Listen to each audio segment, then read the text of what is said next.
Assalamualaikum warahmatullahi wabarakatuh.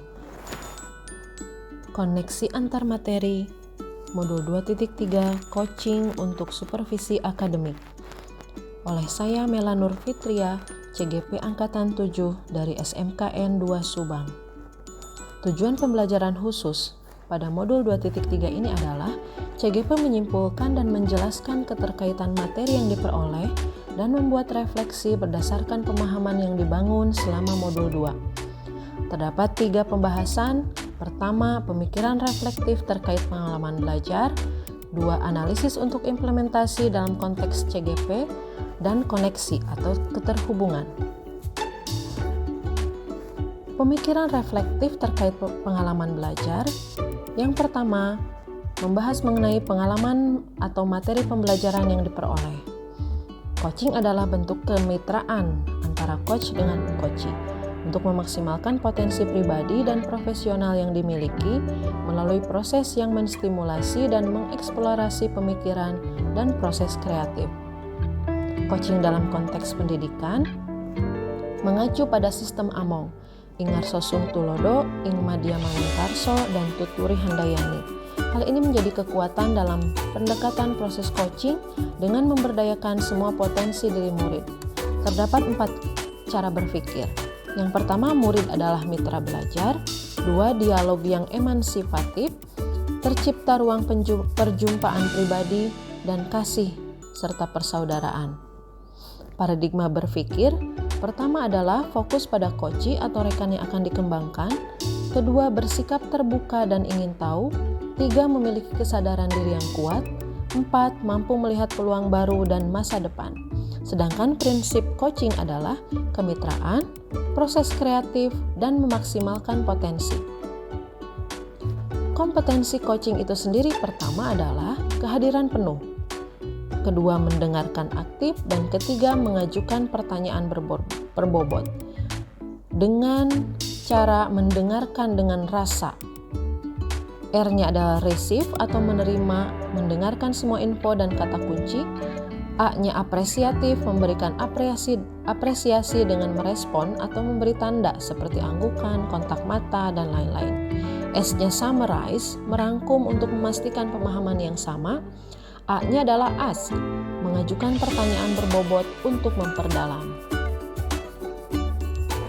Alur percakapan Tirta terdiri dari pertama, tujuan, berisi menyepakati topik dan pembicaraan. Yang kedua, identifikasi, menggali dan memetakan situasi saat ini serta menghubungkan fakta-fakta yang ada. Yang ketiga, rencana aksi, yaitu mengembangkan ide untuk alternatif rencana aksi atau solusi. Yang keempat adalah tanggung jawab, berkomitmen akan langkah selanjutnya. Supervisi akademik dengan paradigma berpikir coaching terdiri atas 2. Yang pertama, paradigma pengembangan kompetensi yang berkelanjutan. Yang kedua adalah optimalisasi potensi setiap individu. Tujuannya adalah untuk pertumbuhan atau daur belajar bagi perkembangan performa sebagai guru. Yang kedua adalah perkembangan yang mendorong untuk pengembangan diri. Dan yang ketiga adalah pengawasan, sarana untuk monitoring pencapaian tujuan pembelajaran. Terdapat 3 proses. Yang pertama, praobservasi yang berisi percakapan yang membangun hubungan antara guru dan supervisor sebagai mitra dalam pengembangan kompetensi diri. Yang kedua, observasi, mengamati proses pembelajaran. Yang ketiga adalah pasca observasi, percakapan terkait hasil data observasi, umpan balik, rencana pengembangan kompetensi yang bersifat reflektif dan bertujuan untuk memperbaiki ke depannya. Emosi-emosi yang dirasakan terkait pengalaman belajar adalah pada awal materi baru timbul perasaan bosan dengan harus belajar mandiri, namun takut tidak dapat menyelesaikan tugas-tugas sehingga sedikit demi sedikit mengumpulkan semangat untuk memulai dan fokus kembali. Setelah memulai pembelajaran materi baru, muncul perasaan yang pertama tertarik karena materinya sangat diperlukan dalam peran sebagai seorang guru. Yang kedua, merasa gembira karena memperoleh ilmu yang bermanfaat. Namun yang ketiga adalah cemas, kekhawatiran tidak dapat menerapkan dalam kegiatan pembelajaran. Hal baik yang berkaitan dengan keterlibatan diri dalam proses belajar adalah sudah terjadi adaptasi dengan kegiatan belajar mandiri dalam konsep merdeka belajar. Muncul motivasi intrinsik untuk mencari dan memperoleh ilmu baru sampai memahami dan mempraktikannya. Sedangkan hal yang masih perlu diperbaiki berkaitan dengan keterlibatan diri dalam proses belajar adalah konsistensi dalam menerapkan pengetahuan baru yang diperoleh. Harus terus-menerus meningkatkan motivasi. Keterkaitan terhadap kompetensi dan kematangan diri pribadi. Setelah memiliki kompetensi coaching, yaitu kehadiran penuh, mendengarkan aktif, dan mengajukan pertanyaan berbobot, menjadikan diri lebih berpikiran terbuka tanpa judgement dan asumsi-asumsi. Selain itu, sikap seseorang akan terkait dengan kebutuhan dasar diri masing-masing. Itu yang harus selalu disadari. Analisis untuk implementasi dalam konteks CGP. Pertanyaan kritis yang berhubungan dengan konsep materi dan menggalinya lebih jauh. Apakah konsep coaching ini dipahami oleh para pemimpin sekolah? Pengolahan materi yang dipelajari dengan pemikiran pribadi sehingga tergali wawasan atau insight baru adalah jika coaching telah dipahami bersama, proses pengembangan akan mengacu pada potensi yang telah dimiliki, sehingga coaching dapat menumbuhkan inquiry apresiatif di lingkungan sekolah yang dapat menumbuhkan budaya positif. Analisis tantangan yang sesuai dengan konteks asal CGP, baik tingkat sekolah maupun daerah. Tantangan yang terjadi adalah sharing pemahaman mengenai coaching yang masih tertukar dengan konsep lain, seperti mentoring atau counseling. Masih sering muncul judgement dan asumsi karena ketidakterbukaan. Masih ada rasa sungkan atau enggan dalam memberikan masukan karena khawatirnya ada penolakan yang menimbulkan perasaan like atau dislike subjektif. Alternatif solusi yang muncul atas tantangan yang diidentifikasi adalah memberikan contoh penerapan coaching dalam kegiatan supervisi akademik, penilaian kinerja guru. Umpan balik disampaikan secara objektif, santun, tanpa judgement dan asumsi, sehingga diharapkan muncul kepercayaan untuk terbuka, membangun kesadaran, mengembangkan kemandirian, dan mendorong untuk pengembangan diri. Koneksi atau keterhubungan. Pengalaman masa lalu pada saat akan dilakukan supervisi akademik atau penilaian kinerja guru oleh pendamping PKG, kegiatan pembelajaran dipersiapkan lebih dari biasanya karena akan diberikan penilaian pada saat kita mengajar di kelas. Proses observasi yang terjadi adalah praobservasi dan observasi. Sedangkan pasca observasi, pendamping PKG tidak secara langsung memberikan umpan balik, namun lebih fokus pada pengisian format penilaian. Proses coaching tidak terjadi sehingga tidak membangun kesadaran yang dapat mengembangkan kemandirian dan mendorong untuk pengembangan diri.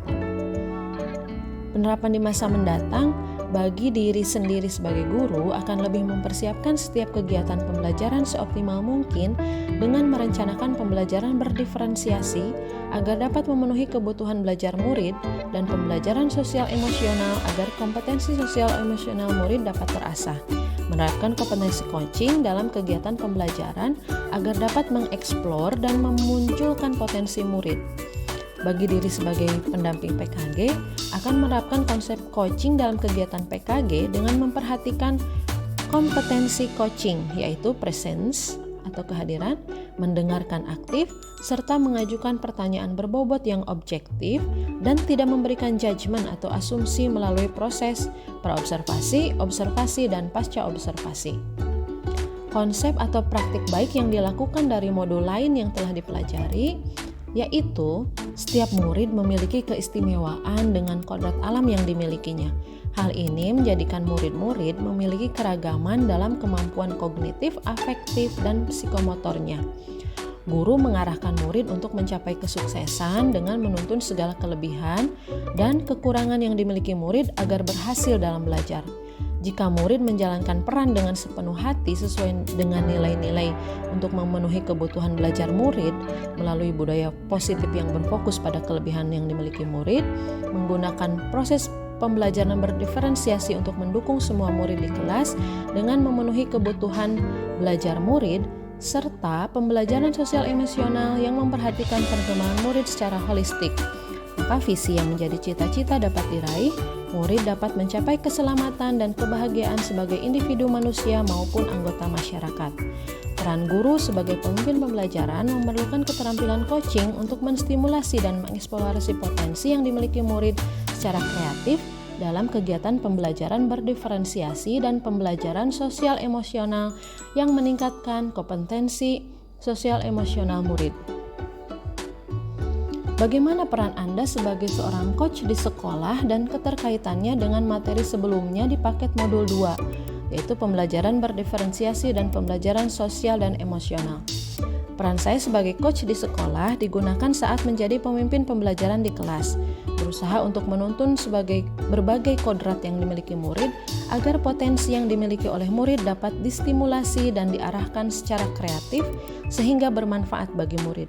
Kegiatan coaching digunakan dalam kegiatan pembelajaran berdiferensiasi yang memenuhi kebutuhan belajar murid, baik dari kesiapan murid atau readiness, minat murid, serta profil belajar murid. Guru dan murid berkolaborasi untuk pertumbuhan dan kesuksesan bersama. Bagaimana peran Anda sebagai seorang coach di sekolah dan keterkaitannya dengan materi sebelumnya di paket modul 2, yaitu pembelajaran berdiferensiasi dan pembelajaran sosial dan emosional. Selain itu, guru juga menuntun murid dalam pembelajaran sosial dan emosional dengan menggunakan cara coaching agar murid berkembang secara holistik, tidak hanya intelektualnya saja, tapi juga fisik, emosional, sosial, dan karakter. Sehingga kompetensi sosial emosional yaitu kesadaran diri, manajemen diri, kesadaran sosial, keterampilan berelasi, dan pengambilan keputusan yang bertanggung jawab dapat dikembangkan dalam diri murid secara intrinsik. Bagaimana keterkaitan keterampilan coaching dengan pengembangan kompetensi sebagai pemimpin pembelajaran? Peran guru sebagai pemimpin pembelajaran memerlukan keterampilan coaching untuk menstimulasi dan mengeksplorasi potensi yang dimiliki murid secara kreatif dalam kegiatan pembelajaran berdiferensiasi dan pembelajaran sosial emosional yang meningkatkan kompetensi sosial emosional murid. Ki Hajar Dewantara menekankan bahwa tujuan pendidikan itu menuntun tumbuhnya atau hidupnya kekuatan kodrat murid sehingga dapat memperbaiki lakunya. Oleh sebab itu, keterampilan coaching perlu dimiliki para pendidik untuk menuntun segala kekuatan kodrat atau potensi agar mencapai keselamatan dan kebahagiaan sebagai manusia maupun anggota masyarakat. Proses coaching sebagai komunikasi pembelajaran antara guru dan murid diberikan ruang kebebasan untuk menemukan kekuatan dirinya dan peran pendidik sebagai pamong dalam memberikan tuntunan dan memberdayakan potensi yang ada agar murid tidak kehilangan arah dan menemukan kekuatan dirinya tanpa membahayakan dirinya. Sistem Among Ingarso Sungtulodo ing Madyo Mangunkarso Tutwuri Handayani menjadi semangat yang menguatkan keterampilan komunikasi guru dan murid dengan menggunakan pendekatan coaching. Tutwuri Handayani menjadi kekuatan dalam pendekatan proses coaching dengan memberdayakan semua kekuatan diri pada murid. Demikian koneksi antar materi modul 2.3. Terima kasih. Coaching menstimulasi potensi untuk memunculkan solusi. Wassalamualaikum warahmatullahi wabarakatuh.